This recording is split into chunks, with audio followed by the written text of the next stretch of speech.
Hello viewers, welcome to our channel. నేను మీ ఫాతిమా. ఈ రోజు మనతో పాటు ఒక ఫేమస్ పర్సన్ ఉన్నారండి. ఆయనే మరెవరో కాదు, రామ్మోహన్ నమ్లే సార్ మనతో పాటు ఉన్నారు.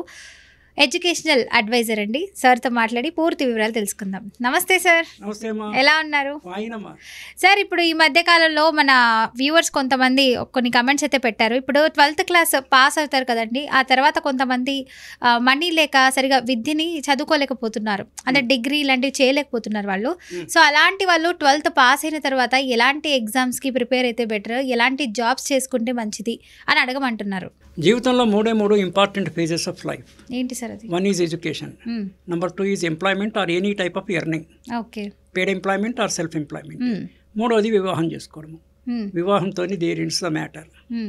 ఇంకా అదే అంతిమ స్టేజ్. మిగిలిందంతా దానికి అంటే మ్యారేజ్ అంటే మీరు అంతం అంటున్నారా? అంతం అంటే లాస్ట్ ఫేజ్ ఇన్ లైఫ్. ఓహో. ఆ తర్వాత ఏముంటుంది, ఏముండదు. There is nothing. మళ్ళీ చచ్చిపోతాం, మళ్ళీ పుడతాం అంటారు. అది that goes on cyclic process. Now ఇప్పుడు ఎడ్యుకేషన్ అయిపోయిన తర్వాత ఎంప్లాయ్మెంట్ వేటలో వెళ్ళినప్పుడు ఉద్యోగానికి ప్రధానంగా 2 అర్హతలు. ఒకటి, you should be a major, అంటే 18 years కంప్లీట్ అయ్యి ఉండాలి. ఎందుకంటే ఇండియన్ కాంట్రాక్ట్ లా 1872 తర్వాత అమెండ్మెంట్స్ ప్రకారము ఏదైనా ఒక కాంట్రాక్ట్లోకి లీగల్లీ ఎన్ఫోర్సబుల్ కాంట్రాక్ట్లోకి అగ్రిమెంట్లోకి ఎంటర్ అవ్వాలంటే మేజర్ అయి ఉండాలి వాళ్ళు. సో ఉద్యోగం ఈజ్ ఏ కాంట్రాక్ట్ కనుక 18 years ఉండాలి. ఆ తర్వాత క్వాలిఫికేషన్, మినిమం క్వాలిఫికేషన్. యూజువల్గా లోయెస్ట్ జాబ్కి కూడా 10th class ఇద్దాం మినిమం క్వాలిఫికేషన్. ఒక్కొక్కసారి ఇంటర్మీడియట్ అడుగుతారు. I'm talking about the class 3 level of employment. అంటే సబ్ స్టాప్, ప్యూన్, స్వీపర్స్, అంటే మనకి కింది నుంచి స్టార్ట్ అయ్యేది స్వీపర్స్, ప్యూన్స్, నెక్స్ట్ వచ్చేసి క్లరికల్ క్యాడర్. ఈ peons, sweepers we say class 4 employees, clerical and above we say class 3, then class 2, class 1. ఇది government classification of the employees. So మీరు intermediate pass అయ్యి 18 years కనుక అయితే ఆ కట్ ఆఫ్ డేట్ అనేది ఇక్కడ గుర్తుపెట్టుకోవాలి. అంటే వాళ్ళు మీకు 18 years వచ్చే ఎప్పటికీ ఏ డేట్కి, that is the cut off date. 18 yearsకి ఈరోజు అడ్వర్టైజ్మెంట్ ఇచ్చేసి ఇంకో 3-4 months ముందుకు ఇవ్వచ్చు time. For example we're in October, by 1st January you should have completed 18 years. So ఆ నామ్ ప్రకారం మీరు 18 years అయితే వాళ్ళు ఇచ్చిన మినిమం ఎడ్యుకేషన్ క్వాలిఫికేషన్ 10th కానీ ఇంటర్మీడియట్ అయితే you can apply for class 3 employment. ఒకసారి క్లాస్ 3గా clerical level or computer operator level, these are of the same cadre. పాత రోజుల్లో ఎల్డీసీ, యూడీసీ అనేవాళ్ళు. ఇప్పుడు నా ఉద్దేశం junior assistant, senior assistants, whatever is the designation. ఒకసారి దాంట్లో చేసిన తర్వాత మీ ప్రతిభ ఆధారంగా ఇంటర్నల్గా ప్రమోషన్ ఎగ్జామినేషన్ రాసి you can become an officer. So మీరు అడుగుతుంది ఆర్థిక వసతి లేక హయ్యర్ ఎడ్యుకేషన్ కంటిన్యూ చేయలేని వాళ్ళ గురించి అడుగుతున్నారు కనుక ఇక్కడ మనకి రైట్ టు ఎడ్యుకేషన్ అనేది ఒక 2006 యాక్ట్ ఉంది. Right to free and compulsory education up to class 8. అది free and it is compulsory also. Compulsory ఉన్నా కూడా దానికి ఎన్ఫోర్స్మెంట్ సిస్టమ్ సరిగా లేక still school dropouts are there. నిన్న మొన్న పేపర్లో ఈ 8th classది should be taken up to intermediate అన్నారు. అది కాకుండా ఈ ఫ్రీ ఎడ్యుకేషన్ ఎడిదిరిగి గవర్నమెంట్ స్కూల్స్లో ఫ్రీగానే ఉంది.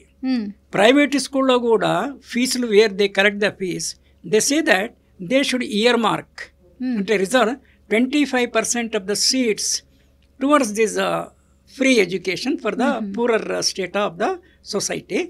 Half the government will reimbursement to the school. అంటే ఇది పేపర్ మీద ఉన్న ప్రొవిజన్ అది. సో కమింగ్ బ్యాక్, మీకు హయ్యర్ ఎడ్యుకేషన్ చదువుకోవడానికి ఆర్థిక వసతి లేకపోతే కొంపలు అంటుకుపోయింది ఏమి లేదు. మీరు కనీసం 10th ఇంటర్మీడియట్ కనుక ఒక హయ్యర్ 2nd క్లాస్లో పాస్ అయితే చాలు. కానీ ఇన్ఫార్మల్గా మీరు 4 సబ్జెక్ట్స్ మీద గ్రిప్ సంపాదించాలి రాత్రింబవళ్ళు కష్టపడి. రాత్రింబవళ్ళు అంటే రాత్రంతా నిద్ర లేకుండా ఉండాల్సిన అవసరం లేదు, పగలు చదివినా సరిపోతుంది. ఆ 4 ఏంటంటే you should have a thorough command and English. Written టెస్ట్లోనూ ఇంటర్వ్యూ అప్పుడు కూడా ఇంగ్లీష్లో అడుగుతారు ప్రశ్నలు, తెలుగులో అడగరు, మీ మదర్ టంగ్లో అడగరు. కొన్ని చోట్ల ఆ ప్రొవిజన్ ఉన్నా కూడా ultimately it will not work. Reasonable English రావాలి. మరి ఇంగ్లీష్ ఎలా వస్తుందంటే రోజు ఇంగ్లీష్ న్యూస్ పేపర్ ఒక 5 ఏళ్ళు చదివితే 5 ఏళ్ళు చదివితే మీకు మినిమం ఫౌండేషన్ ఏర్పడుతుంది. స్పోకెన్ ఇంగ్లీష్ క్లాసులు పెట్టుకున్నారు, స్కూల్లో కూడా ఇంగ్లీష్ మాట్లాడాలని అంటున్నారు. వాళ్ళకి ఏం రాదు, అలా కూడా రాదంట. రాదు. రైట్ ఆర్ రాంగ్ అంటే ఇప్పుడు కాన్వెంట్ లో మాట్లాడే వాళ్ళకి ఇంగ్లీష్ తప్ప ఇంకోటి రాదు. నా మాటలకు నేను హ్యూమరస్ గా చెప్తున్నాను, వినండి. మంచి ఇంగ్లీష్ వస్తుంది, మిగిలిందేవి రావు. మంచి ఇంగ్లీష్ వస్తుంది కాన్వెంట్ స్కూల్లో చదువుకున్న వాళ్ళకి, మిగిలిన సబ్జెక్ట్లో అంత పెద్ద రాదు. This is one aspect. కొంతమందికి పాపం ఇంగ్లీష్ రాదు కానీ సబ్జెక్ట్లో స్ట్రాంగే ఉంటారు, కానీ కమ్యూనికేషన్ ఉండదు. So English is compulsory. అంటే నేను 5 లాంగ్వేజ్ ఫార్ములా చెప్తుంటాను. Sanskrit, English, Hindi, mother tongue, local language, వేరే వేరే. సబ్జెక్ట్ నాలెడ్జ్ ఉంది, ఇంగ్లీష్ వచ్చు, తెలుగు వచ్చు, అన్నీ వచ్చు కదా సార్. ఎవరికి? మీకే. నా సంగతి, నేను 73 ఏళ్ళు కదా, మనం మాట్లాడుతుంది యువత గురించి. అవునండి, అంటే మీరు యువతగా ఉన్నప్పటి నుంచి స్టార్ట్ చేశారు కదా, మరి మీరు 5 years ఇంగ్లీష్ న్యూస్ పేపర్ చదివానంటారా? డెఫినెట్ గా. నేను గతంలో ఒకసారి చెప్పాను, అలాగే మీకు ఇంగ్లీష్ వచ్చిందని అంటారా? కాన్వెంట్ పిల్లల కంటే ఇది బెటర్. డెఫినెట్ గా. ఇప్పుడు నేను 1 నుంచి 5వ తరగతి వరకు స్కూల్ కు పోలేదు. I think I told in some of the interviews. అయినా నాకు నట్టుబడింది ఏం లేదు. నేను డైరెక్ట్ గా ఊరు నుంచి హైదరాబాద్ వచ్చి, అంటే rural setting to urban setting వచ్చి కూడా 5వ తరగతి వరకు స్కూల్ కు ముఖం చూడకుండా 6వ తరగతి ఇంగ్లీష్ మీడియంలో పెద్ద స్కూల్లో పెద్ద సిటీలో ఐ కుడ్ అడ్జస్ట్. అంటే అడాప్టబిలిటీ. చదువు లేదు, సంధ్య లేదు, అబ్జర్వేషన్ పవర్. మన ఎన్విరాన్మెంటల్ స్కానింగ్ అంటావు, మన చుట్టూ ఏం జరుగుతుంది, వేరే వాళ్ళు చదువుతున్నప్పుడు మీరు వింటే చాలు. డాక్టర్ అంబేద్కర్ కూడా చాలా మందికి అలా వచ్చేస్తుంది. ఇది ఇంపార్టెంట్ పాయింట్. అంబేద్కర్ గారి ఎగ్జాంపుల్లో, Ambedkar is from a downtrodden this man. ఆయన ఊళ్ళో స్కూల్లో he was not allowed to sit in the class. ఆయన కిటికీ పక్క నుంచి విన్నారు. చదవండి అక్కడిక్కడ. ఇలా కొన్ని కేసెస్ ఉన్నాయి. మీరు గ్రాహ్య శక్తి, వినికిడి శక్తి, ఎన్విరాన్మెంట్. అయితే మీ ఇన్స్పిరేషన్ అంబేద్కర్ అంటారా మీరు? నో, అదే ఒకదానికోటి లింక్ చేయొద్దు మీరు. దేనికదే. I'm my own inspiration. People should be like that. ఒకళ్ళని చూసి మీరు కాపీ కొట్టుకోవాల్సిన పని లేదు, కానీ అబ్జర్వ్ చేయాలి. మీరు అబ్జర్వ్ అవ్వాలి, ఇన్స్పైర్ అయితే కూడా తప్పులేదు. ఇక్కడ నా పాయింట్ ఏంటంటే, థరోగా ఇంగ్లీష్ రావాలి. మీరు ఇంగ్లీష్ మీడియంలో స్కూల్లో చదివితే ఆటోమేటిక్గా ఎంతో కొంత ఇంగ్లీష్ వస్తుంది. కానీ ఈ should be supplemented with a regular news paper reading. నేను న్యూస్ పేపర్ రెగ్యులర్గా ఇంగ్లీష్ న్యూస్ పేపర్ చాలా రోజులు చదివాను. ఇప్పుడు ఇంకా అంత అవసరం లేదు కాబట్టి మా భార్య కోసం తెలుగు న్యూస్ పేపర్ వస్తుంది. ఆమె చదివిన తర్వాత మిగిలింది ఏదో నేను చదువుతుంటాను. ఓకే. ఇంగ్లీష్ పోతే అరిథమెటిక్ క్షుణ్ణంగా ఉండాలి. మేము లాస్ట్ టైం కూడా చెక్ చేసుకుంటాం.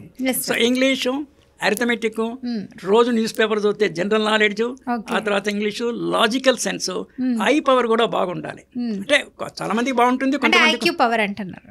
ఐక్యూ వేరు, ఐ పవర్ అంటే మీరు కంపేర్ చేయాలి. ఇప్పుడు ఒక 8 ఆల్ఫాబెట్స్, ఇక్కడ ఒక 8 ఆల్ఫాబెట్స్ ఇచ్చి ఒకటి డిఫరెన్స్ ఉంది అంటాడు, టక్కున అది పట్టుకోగలగాలి. ఫాస్టెస్ట్ మనకి అమితాబ్ బచ్చన్ కోన్బరేగా కోర్సులో ఫాస్టెస్ట్ ఫింగర్ ఫాస్ట్ అంటారు చూడు, ఆ మాదిరి చాలా మంది ఇంకో 2 నిమిషాలు టైం ఇస్తే ఇంకో 10,000 మంది పాస్ అవుతారు పరీక్షలు. అది కాదు కదా, అందరికన్నా ముందు మీరు పాస్ కావాలి, అందరికన్నా హైయెస్ట్ మార్క్స్ రావాలి. అండ్ స్పీడ్ ఎక్కువ ఉండాలి, not at the cost of accuracy. Your answer should be 100% accurate. At the same time your speed also should be more.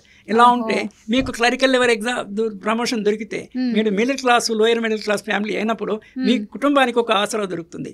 ఆ తర్వాత you can climb. Not necessary మీరు డైరెక్ట్గానే ఆఫీసులో ఐఏఎస్ ఆఫీసర్ కావాల్సిన పని లేదు. ఈవెన్ ఐఏఎస్ ఆఫీసర్ కూడా మీకు కావాల్సిందంటే ఇంటర్మీడియట్ కాకపోతే డిగ్రీ ఉండాలంతే. That is the only difference. ఆ లెవెల్ ఆఫ్ ఎగ్జామినేషన్ కొంచెం టఫ్గా ఉంటుంది. On the sidelines I would like to say that ఈరోజు న్యూస్ పేపర్లో ఐపీఎస్ ఆఫీసర్స్లో మహిళా శక్తి 1/3 of the people are lady IPS officers. చూసారా అది మీరు? సో అయితే ఇప్పుడు మీరు ఏమంటారు? ఇప్పుడు ఫైనల్లీ మన ఈ మధ్య దేనికి ఎవరు యువత దేనికి బాధపడాల్సిన పని లేదు. సరిగ్గా చదువుకోండి, 10వ తరగతి ఫస్ట్ క్లాస్లో పాస్ కావండి, ఇంటర్ ఫస్ట్ క్లాస్లో పాస్ కావండి, ఫస్ట్ ఏదో దొరికిన ఉద్యోగం, ఒకటి సెక్యూరిటీ ఉద్యోగం సంపాదించుకోండి. ఆ తర్వాత అంచెలంచెలుగా మీరు జీవితంలో అభివృద్ధి సాధించవచ్చు. No worry, be bold, be courageous. అదండి, బీ కరేజియస్. సో ఇలా ఉండండి. సో తప్పకుండా మీరైతే సాధిస్తారు. సో సార్ కూడా మన యువతకి ఇంకా మీరా నేనా అనే విధంగా మాట్లాడుతున్నారు. సో నన్ను అయితే క్వశ్చన్ కూడా అడగనియలేదు. Thank you so much sir, మంచి ఇన్ఫర్మేషన్ ఇచ్చారు.